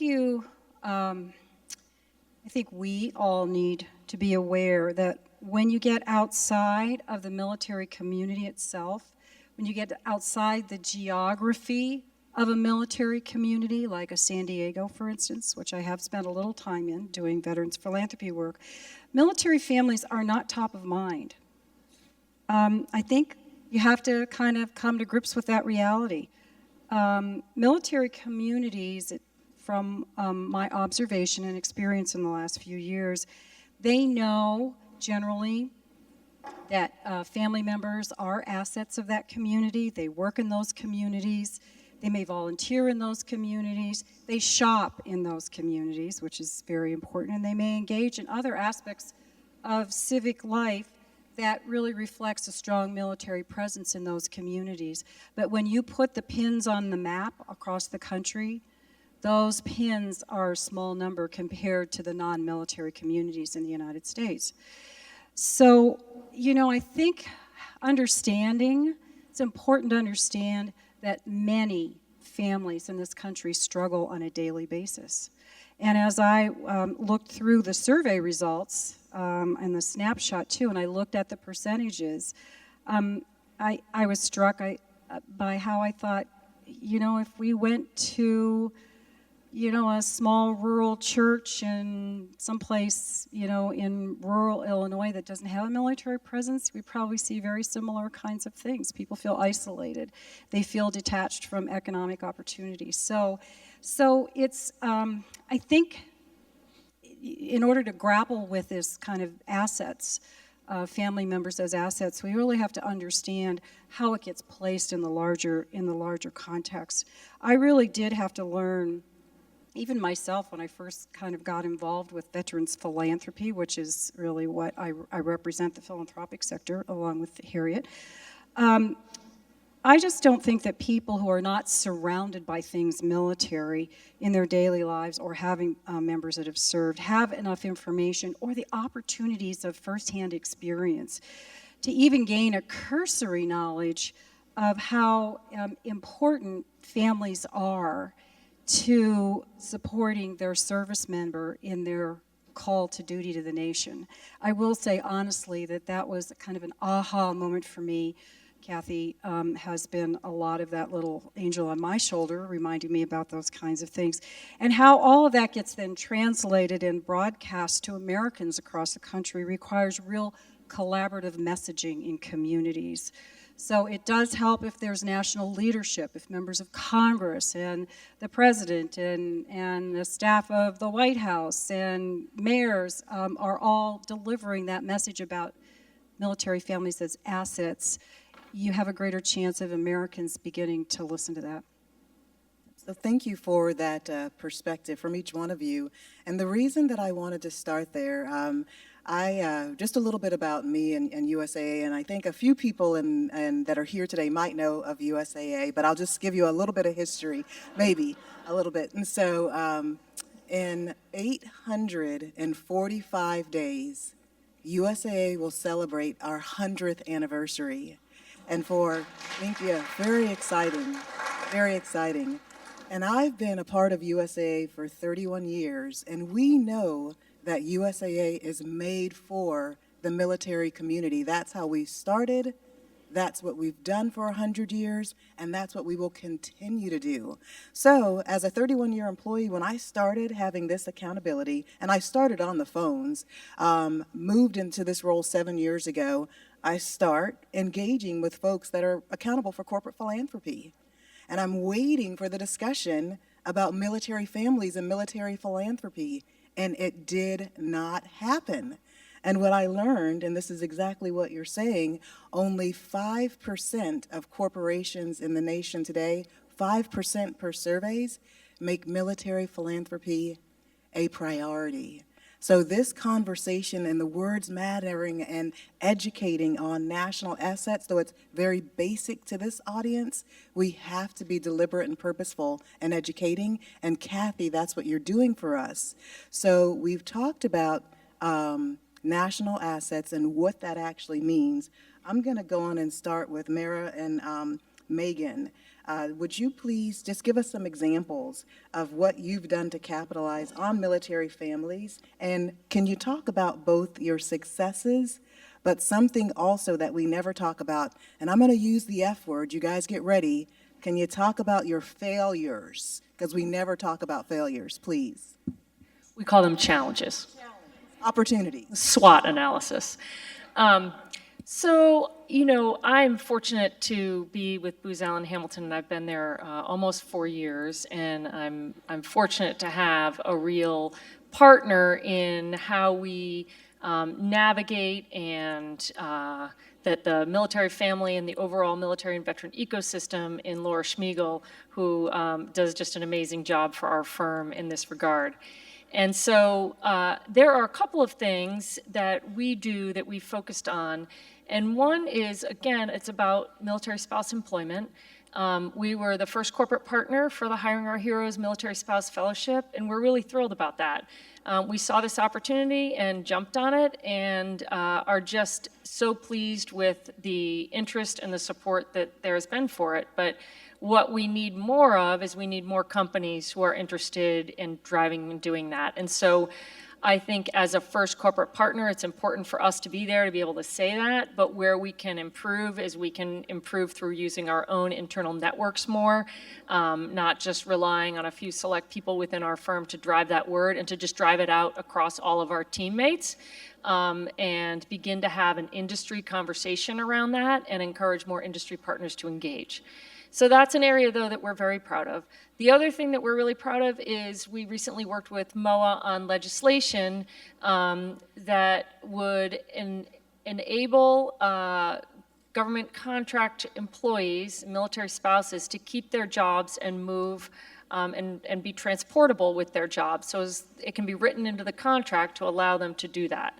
You know, that's really a first mover initiative that we did in collaboration with MOA.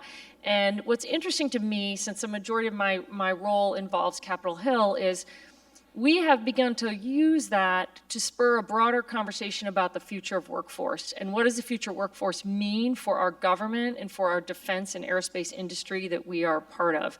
And we see more and more members of Congress who are interested in that legislation that we've navigated and how to ensure that there's more available talent in places outside of, say, the Washington metro area and connected to the military mission. And so we are thrilled with that. I think that we as a firm have done a tremendous amount to encourage the recruitment and the retention of veterans and the connectivity to families. Just like any corporation, the more you get into smaller communities, it's left up to the geographies, those local regional geographic managers, in terms of how they engage and invest in the community. And so an area where we are overcoming challenges just simply that are created through the fact that, you know, we're still new at this and we've just established this military affairs department within our company, is to really have the manpower to get inside those communities, to work with the geography managers, our general managers out there, and help really connect them to what I would say is the best value. Where can we maximize and be really intentional in the community and with those families? So that's a goal that we have and that we're working really hard towards, but it remains a challenge. Great. So at Lockheed Martin, we are very privileged to have a lot of former military service members in our ranks, or those that are reservists or our spouses. So I think it's at the forefront of what we're doing in our philanthropic efforts. It's roughly in our 3 pillars. We focus on STEM education, military and veteran programs, and communities. So it's at the forefront of what we're doing. And you know, I'm just back in the philanthropic role for the last 3.5 2.5 months after about a 10-year hiatus on the engineering and business transformation side of the house. So for the last 10 years, I've been with the team serving our warfighter and building the programs, and I can just talk about the passion we have in our ranks and how proud we are to serve. But there are a lot of opportunities of how we support the military families, and one of them is hiring our heroes. We have several military spouses as well as military service members that are transitioning from service back into an industrial workplace, and they are phenomenal. As I mentioned earlier, they're very adaptable. We also understand the very transient nature of their lives, so that's also, something that we're fortunate enough to be able to support when they might be moving with their spouse more rapidly than some other employees. We also do a lot of philanthropic work and employee engagement, because it's not just about the monetary contributions, but it's really about the time investment to help, whether it's with a USO partner in a therapeutic gardening program for those that are transitioning and have some invisible wounds that they're really trying to get through, which is also, I think, a very critical component of how we can support the military family from a holistic environment as well. Great. Thank you very much to you both. And so in your answers, you both focused on community and the things that are taking place in your local communities. And one thing that we were talking about is when we look at this effort that we're driving together, we were talking about the opportunity local versus national. And so often policy is set nationally. There's a national call to action, but where does the real work and where does change actually take place?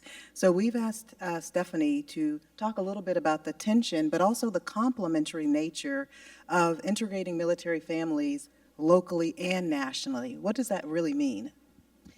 Well, I was, trying to think that through, and it just seems to me that national policy, the local implementation, if you will, the local community, both are really critical. You can't substitute one for the other. The real work goes on in the community, but there's a real important role for articulating national policy and a call to action, if you will.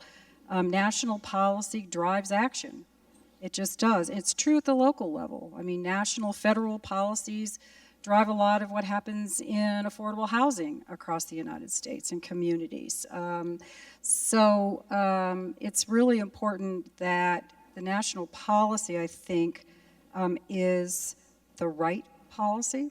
I think we've had lots of conversations about that over the years, about whether current policies are in the right place. Are they configured the right way?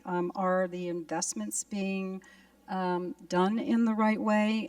The solutions to social and the human challenges are typically in the community, but having the right national policy where you have money flowing and where you have leadership articulating, I think is really critical to creating that framework for implementation at the local level. So I tried to think, specifically, I know we have just a short amount of time, but what could be helpful? What could be helpful, I think, given my observation over the years, again, outside of this work, this is like not my full-time work. So what would be helpful, I think, is for the national policy leaders and government, the government representatives, DOD, VA, for instance, for them to really recognize publicly and validate the role that communities can play in supporting military families, and to put some resources into that. Help communities be better at this. They're not just going to get better when you walk through the door and say, you need to be treating our families better. You need to be providing more services and resources. They need to learn how to be better at that. They need resources too. There are resource challenges in communities across this country.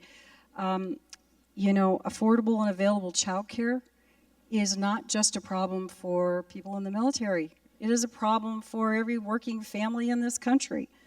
The availability of it, and then the cost, the affordability of it. So we've got a national challenge that is not just limited, certainly, to military families, but so why not put, I would say, some formula funding out to communities so that they could set up military support or integration functions in those communities. So let some of that money that's going to the warfighting flow into communities to help communities really manage better the 78%, somebody said, of military families who actually live in communities now, not on posts and, not on military bases. A second thing is that policy leaders in the government could themselves understand better how military families interact with local communities in which they live, and then what is needed to support them in the endeavor. It's not enough just to read through the survey to see that 49% feel they're not supported by their communities, but to really understand what does that mean. It makes me feel, bad about that, but what should I do about that? I mean, how does that translate into anything other than whining, frankly, okay? And another thing that could be helpful, national policy leaders and government, to change the perception, to help message and change the perception of who military families are, that military members and families are interdependent with their communities, just as they are dependent with the military apparatus. So I think that it's very important for national policy leaders to really articulate who military families are and why they think that they are assets also in the community. Great, thank you very much. I think that we are going to move to Q&A now, and we have 5 minutes for Q&A. And then 5 or 7, we'll wait until we get the stop sign. So questions for these brilliant individuals on the panel? Yes, please. We're waiting for cocktails. I'll always be the one to stand up and ask a question because this panel has been fascinating, and thank you so much. Stephanie, I think what you said really hits home. It's why military families as opposed to other communities that are in need. And I think what we need to do is change the narrative and maybe the perspective. It's what can those communities in need learn from military families who have gone through many transitions and have learned to adapt to challenges. And so I was just wondering what you thought of that. Sure. I think that, people learn from each other, right? Different kinds of groups of people can learn from each other. And there are some solutions that military families and the military presence in a community can bring to a community that maybe is different. So again, I think creating the landscape and the environment for those kinds of conversations to occur is really, really important. And you have to be probably intentional about structuring those to make sure that they are happening. Any other perspectives on that question or that point of view? Well, I find that really interesting, flipping that frame, and really important because I'll put it back sort of in business terms and think about it in terms of risk. So when you have a military family that's moved 7 or 8 times, risk is part of the day, right? And crisis management is just part of your day. As a nation, we increasingly are facing a variety of threats from not just adversaries, but the dynamics of just being operating and maneuvering in a global world. And that comes with it a tremendous amount of risk and a day-to-day crisis management. And whether you're in the workforce or not, you're dealing with that. But when you're a military family, it's a little bit unique because I don't know how many people have packed up and moved their family multiple times on their own. Right? They probably are traveling with, I used to have a book with all my colors in it. So you travel, you're on your own, you have to land in the middle of, I'll just say, a drop zone and figure it out. And there's no lifeline. And so I do think that flipping the switch is to be able to say to a community, hey, we actually inherently and intuitively accept and understand and embrace risk, and we are comfortable in uncertainty. And that is a huge value asset to a community, especially in the times that we're living in now. And I think that's a little bit unique. So I think being able to embrace that, encourage that, and explain that to communities would be good. I believe, yes, Steve. Thank you. First of all, Mayor, I think we all wished we had a Laura Schmiegel in our life. Did you mention? You cannot have her. Cannot have her.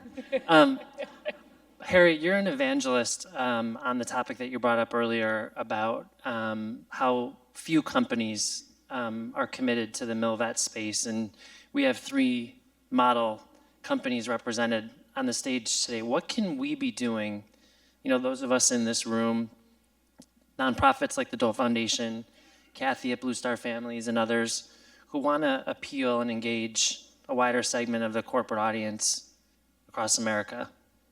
So just to give a little more context to our corporate brethren and sisterin who are not here, one of the reasons to give a little bit of context is many times corporations will align their strategies to what their primary focus is. So of course, USA's philanthropic focus is military families because that's what we do. Other corporations don't have their central constituency being military families, so they align their strategies to their primary audience and stakeholder group.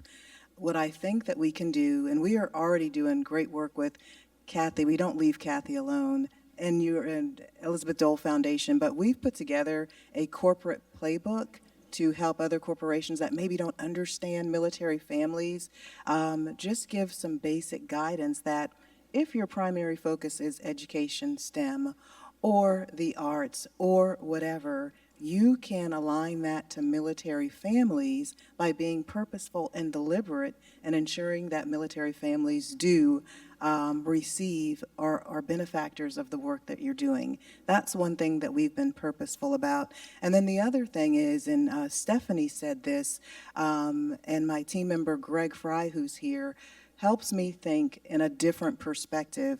Instead of us reinforcing the mil-civ divide, and I'm the 99%, Greg says, let's capitalize and create the bridge that makes our community so much stronger because military families are there. We are lucky to have military families in our community. There's the Edelman Trust survey that comes out every single year. And what Edelman lets us know is that we have an implosion of trust in our nation and globally. Implosion, that doesn't really sound good. But what we know is that military families volunteer more, are more civically engaged. There's just so much benefit. How do we make sure that we leverage all that benefit and make us a stronger nation, military, veteran, spouse, etc.? So I do believe, and it's just like we're trying to do today, have more of the non-choir in the room and be deliberate on educating because it's just unawareness, I believe. Any other perspective? Time's up.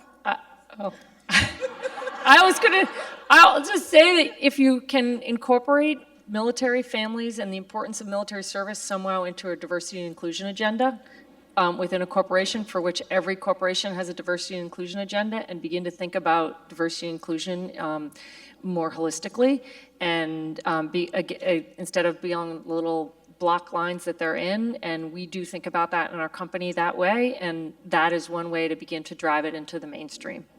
And to capitalize on that, I don't think it always has to be a financial investment, right? We have very thoughtful about our strategic priorities in that arena, but there are ways to engage the military, veteran, and ally community through resource groups, employee resource groups, business resource groups, and that's a way to start to bring awareness to what that community is going through and pull in advocates as well.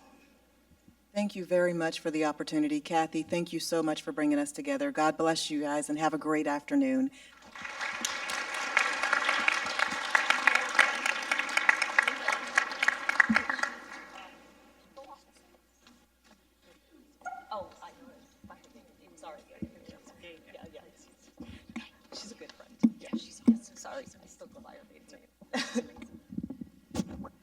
We are very close to the end of our very important day today. It has been fantastic. Another round of applause, if we could, for our final panel of folks here.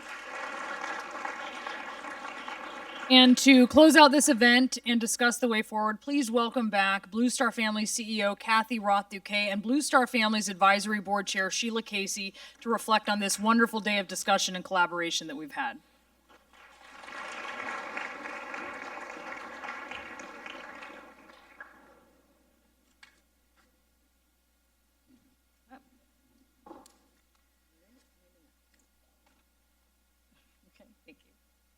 Okay. Well, thank you so much, everyone, for being here in person. Your support means so much, and I know how busy you are, and it's been an extraordinary day. Harriet, fantastic job. I promise you go first next year. We couldn't do this event without you and USAA, and we hope that we are going to be doing this together for many years into the foreseeable future. Thank you to USAA.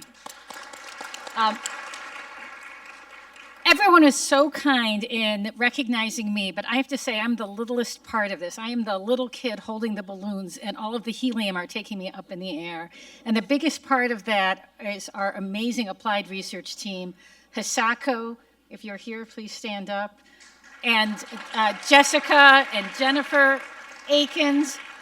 Hisako, whose brilliant stewardship, not only of the survey, but of this event and of every single panel and every detail that you saw. Hisako started with us as a fellow, making part-time, making minimum wage, and she worked her way up to be the director of our applied research department. We couldn't be more proud of her.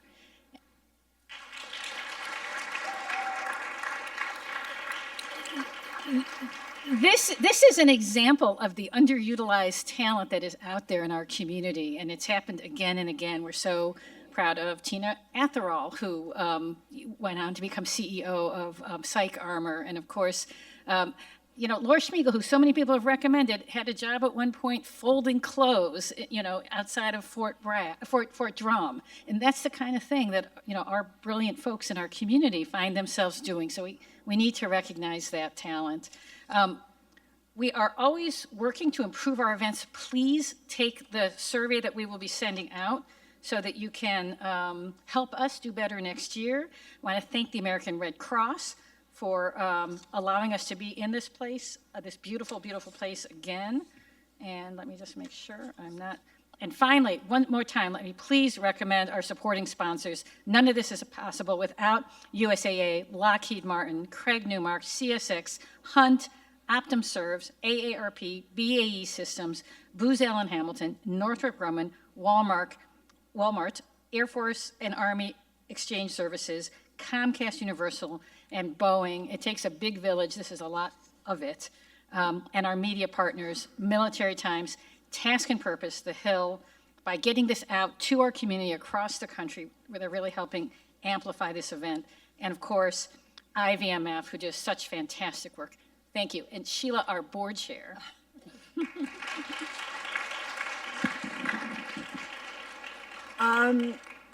On behalf of the board, I would like to thank all of you that are here today and have taken the time and participated in this great, great event.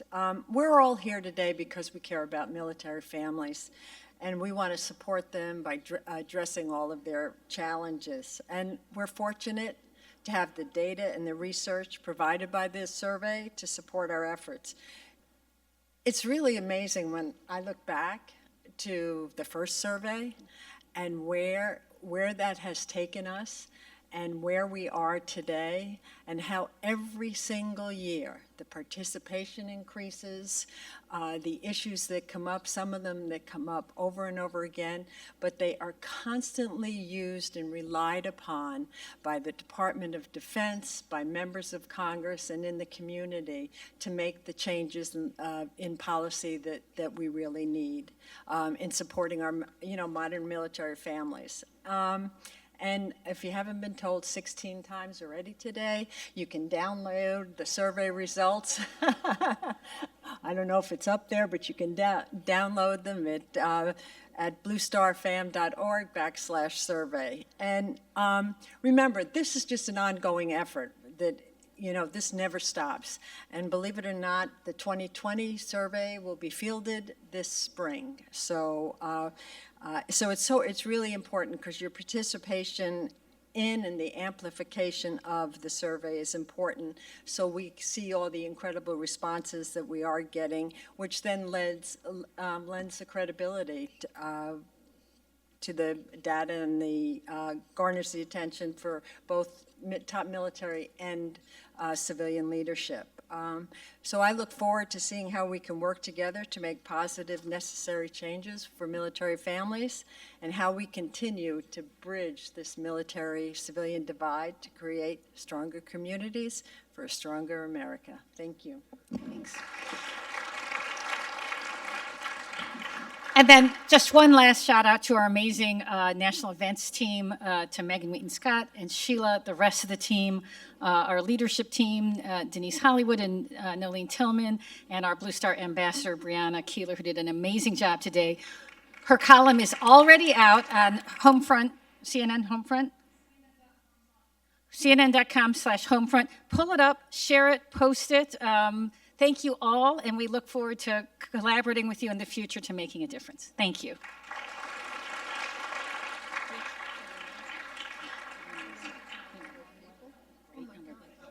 When you think about it, and the quality of that.